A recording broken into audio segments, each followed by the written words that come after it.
నిన్న శ్రీశైలంలో పునుగుపిల్లి సందడి చేస్తే ఇవాళ ఉమ్మడి చిత్తూరు జిల్లాలోని ప్రముఖ పర్యాటక కేంద్రం హార్స్లీ హిల్స్లో మరో పునుగుపిల్లి ప్రత్యక్షమైంది.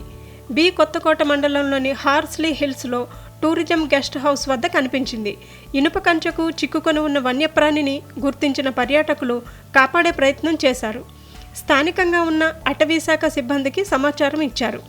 ఇనుప కంచెలో చిక్కుకున్నది పునుగుపిల్లిగా నిర్ధారించుకున్న అటవీశాఖ సిబ్బంది సురక్షితంగా బయటకు తీసుకొచ్చారు.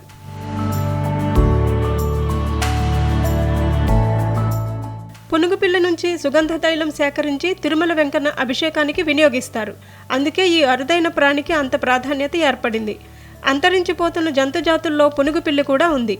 దాదాపు 18 రకాల జాతులున్న పునుగుపిల్లుల్లో హార్స్లీ హిల్స్లో గుర్తించిన పునుగుపిల్లి ఆసియా రకానికి చెందినదిగా గుర్తించారు. హార్స్లీ హిల్స్ వాతావరణం పునుగుపిల్లికి అనువైనదిగా భావిస్తున్న అటవీశాఖ పునుగుపిల్లి మనుగడ ఈ ప్రాంతంలో ఉన్నట్టు భావిస్తోంది.